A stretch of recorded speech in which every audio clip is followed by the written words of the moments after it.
Welcome to Sunday Springboard with Melanie and Kimberlyn Coaching, where we help women regain their confidence and thrive after toxic relationships.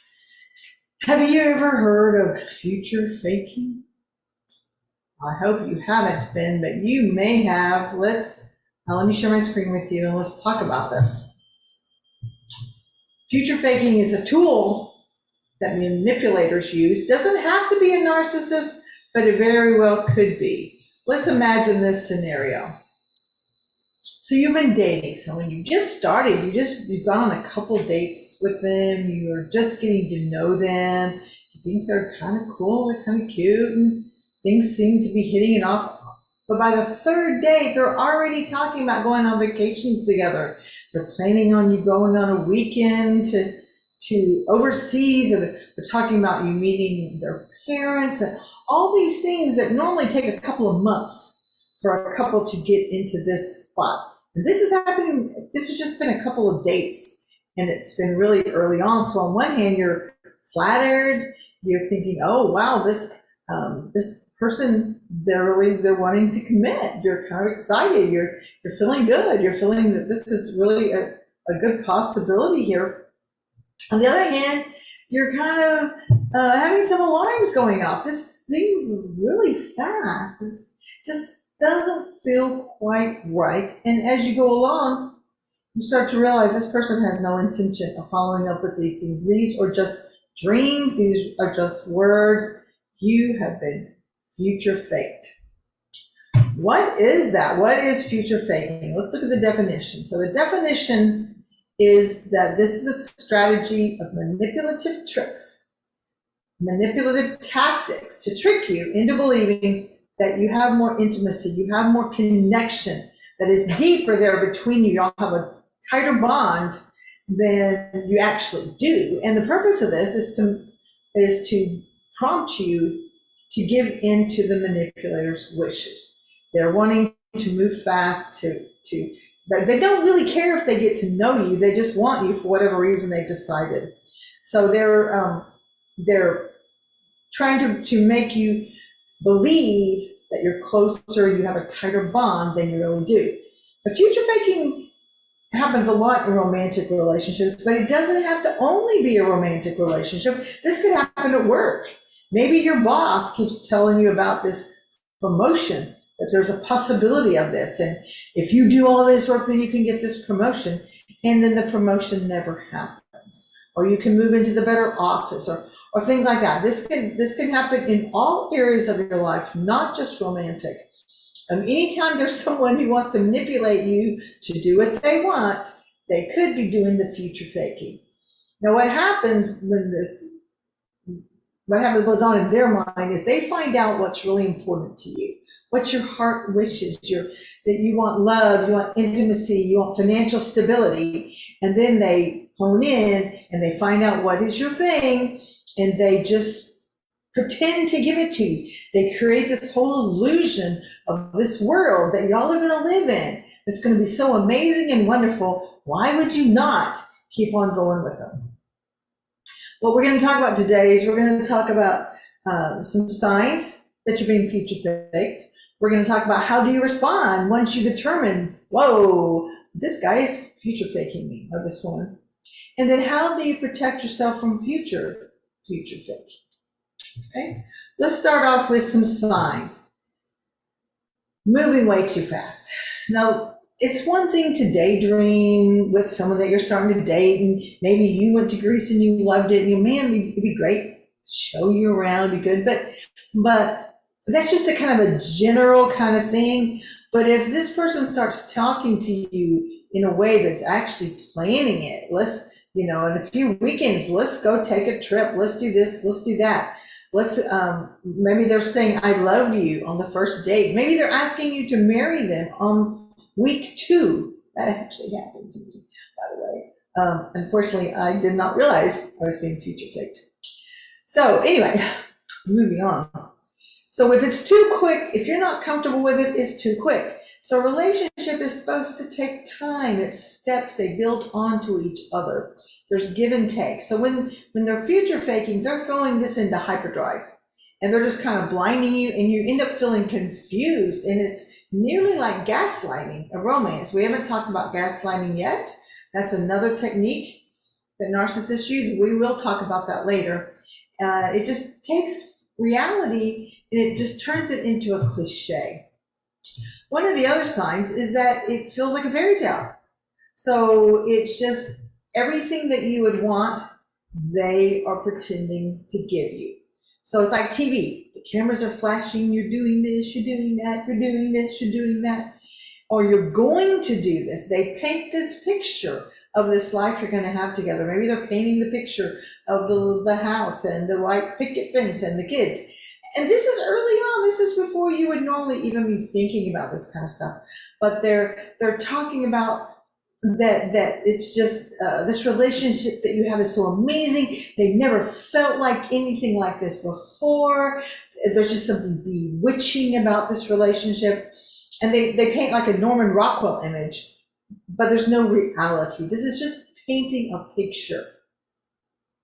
Another sign as you're going along with this is they don't take responsibility for your actions. So maybe y'all have a little bit of an argument or something. Will they take responsibility for their part of it? Will they apologize?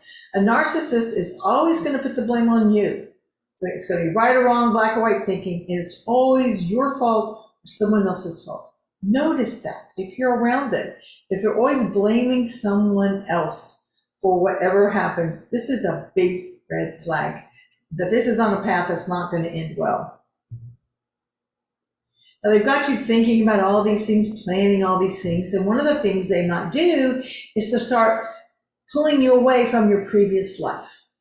So we know romance is thrilling and you want to spend all your time with this person, but realistically, you had a life before you met them. You had family, you had friends, and it is in your best interest to keep those relationships.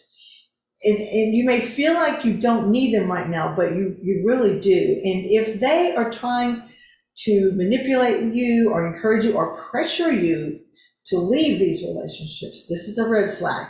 If they're trying to get you to leave your job, if they're wanting you to move in with them really quickly, stop seeing your family or friends, these are red flags. And one of the ways they may do this, they may not just say, leave your family, but maybe you have plan a date with a friend of yours and that you tell them, hey, I can't go out with you this night, and went out with Susie. And they're like, oh, I had planned that we were going to go, I was going to take you to this fancy dancy place, right? This fancy place, we're going to do this, we're going to do that. And they talk you into breaking that date with the friend. Hopefully they don't. But if they try to, again, these are red flags. They're trying to isolate you. And the reason for that is if they can get you pulled away from everyone else, then you're depending on them.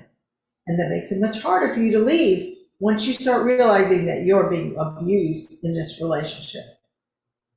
Whoa, I went backwards. So you can experience this in two different ways. You can experience it at the beginning when you're just first meeting, in that love bombing phase, when they're just showering everything on you. They're giving you all these plans of all this life you're going to have. But you also can get this when it comes back around. If you remember, last week we talked about a cycle of abuse. If you did not see that video, you can either go back to the Facebook group and watch it, or you can go to my YouTube channel and watch it there. The links to that are in the show notes. And at the beginning, you get love bombed, and that can be they can do that future faking, planning what you're going to do. And then you remember the cycle, you end up being devalued, discarded, and then sometimes you get hoovered. They try to suck you back in, and when they're doing the hoovering, this can be another time that they're doing the future faking. Oh, I'm so sorry, blah, blah, blah, blah. And they paint this picture of all the changes they're going to make and how, yeah, we can go to counseling, we can do this, we can do that. All these things they're saying they can do, and it never happens. So you can experience it in both ways. Now, when you find out and you determine that you're being future faked. Now, first of all, if you're being future faked in a relationship, you're not actually in a relationship, let's just say that. But the first thing you're going to want to do is you're going to confront them. I'm going to give them the facts and I'm going to get some answers and I want some closure, or very least, I'm going to have a frank conversation with them. Don't do that. You are not going to get what you want. If they are willing to con you in this way, they're just going to give you a bunch of lies. They're going to give you a bunch of stories. They're going to suck you back in and make you believe that you were mistaken, that you thought that this is what was happening. What you really should do is run fast, run far. Now, I know you can't always run fast, run far. Maybe you're already in the relationship. Maybe you're got kids, and maybe it's a job situation. It's just not, that's not possible. If it is possible, if it's just someone you're just dating them, that truly is your best bet. It's just run fast, run far. If not, the best thing to do is to break off the relationship in whatever way you can. Don't even try to talk it out in person or in text, like I said, because they're just going to lie to you and they're not going to be honest with you. If this was happening to a friend of yours, you would be very angry at that other person, and you will be telling your friend, get out of this, don't let them do this to you. You need to be your own friend in this situation and take your own advice and act in your best interests.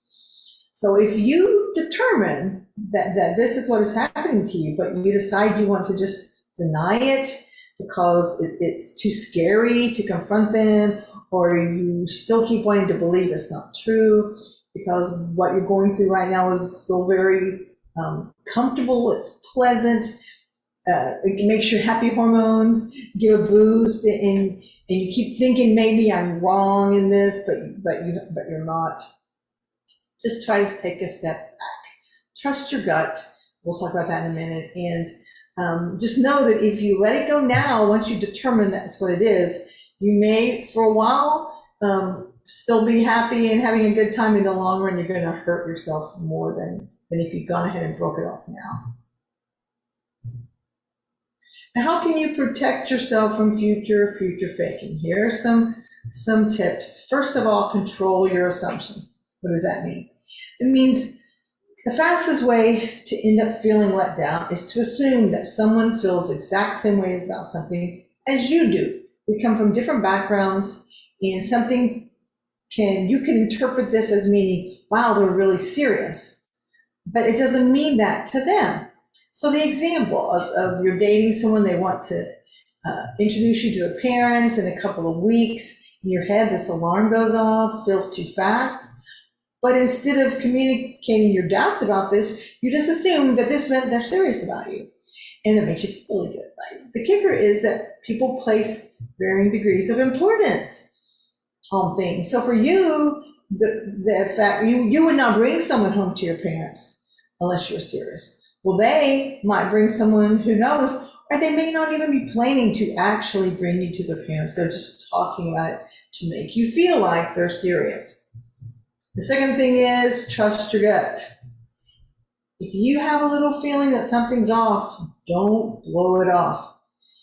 As someone who spent many years not trusting my gut, not trusting my intuition, believing what I wanted to believe about things, I know it's hard to reacquaint yourself with the signals your body is sending you. But do yourself a favor and try to stop and step back and listen. Listen to your body, listen to your brain, listen to what your friends and family are saying to you. Some of my most painful things in life happened because I did not trust my gut. And I believed words, which we're going to talk about that one too. So if this person feels off, don't go back to your self-abandoning behaviors. Don't just keep going even though you feel off. Take a step back.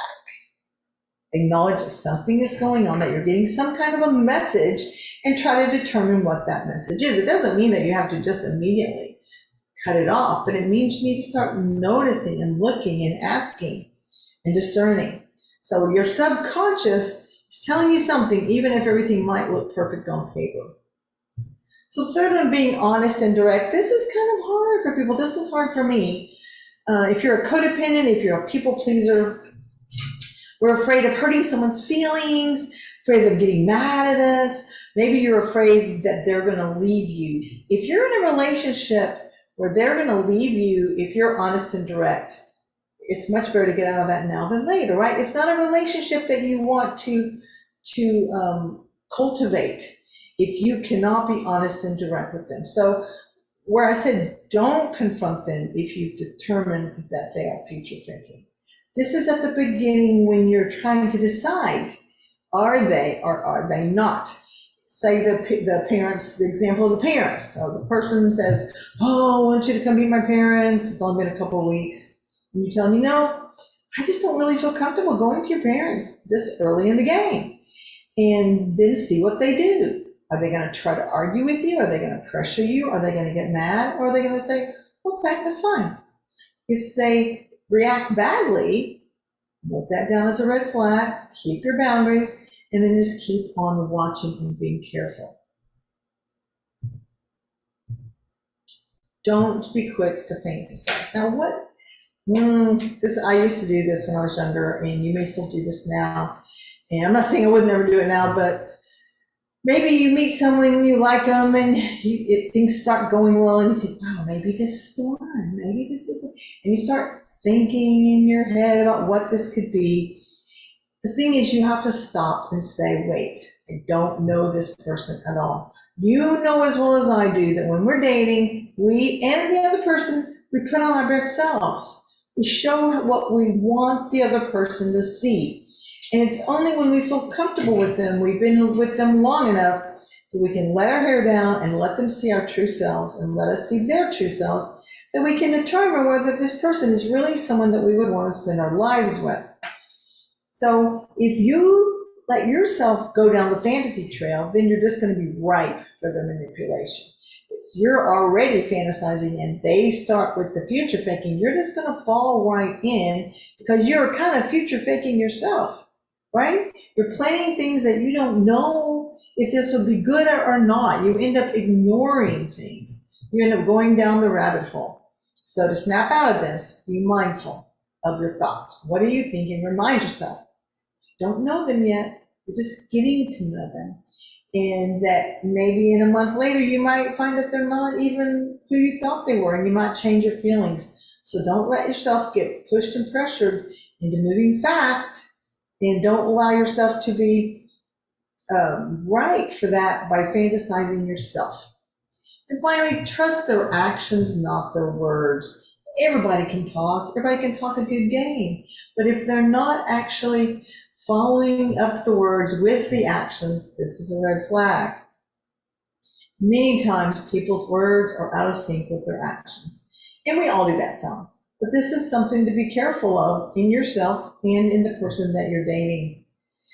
Are they making all these promises? Are they making vague plans and they never happen? Is it just kind of out there and they're kind of reeling you in, but it never happens? You feel confused? You feel dejected? Maybe they said you were going to do something and you don't, and then you mention it and they get upset with you. Like one woman told me that her husband would take them on trips to different places, to the store, whatever, and tell the kids that, and they would plan they're going to get this big play thing for the backyard, and then it would never happen. If the kids asked about it, it just went by the wayside. Or she wanted to pray with her boyfriend when they were dating. She wanted to have prayers with him, and it was important to her. He did not want to do it at first. He didn't feel comfortable praying in public. Just be patient with him, and as he grows in his Christianity, then he would want to do that. Well, they would go on for months and months and months, and he would nothing would ever happen, and finally she'd say something about it, and then he would go, oh, you just ruined it. I was getting close to wanting to do this, but now you've ruined it because now you brought it up, so it's not my idea, and it's like you're being the head of the household, and I'm supposed to be the head, whatever. And so every time she'd bring it up, she ruined it because he was just getting ready to do it, but she brought it up. And this is the way they can do a lot of things. They can plan something, and then if you mention it, you ruined the surprise. I was going to do it, but you ruined it, so now we're not doing it. If there's any confrontation about it, they're going to blame it all on you. And remember, it's not just romantic. It could be work. There's this promotion. If you do this, you can get this promotion, and you do it all and you still never get the promotion or the good office or whatever. This is not just romantic, even though that might be what we're talking about now. So just remember, people talk a good game, but check to see, are their actions following their words? And finally, just a summary. We've talked about what are some signs you're being future faked. How do you respond once you realize it? Run fast, run far if you can. And then how do you protect yourself from future faking? Now, this stuff is kind of hard sometimes. If you need someone to bounce it off of, to help you get a reality check, work this out, am I being future faked or not? I would love to have a visit with you to see if we would find that having a coaching relationship would be a good thing. There's a link in the show notes.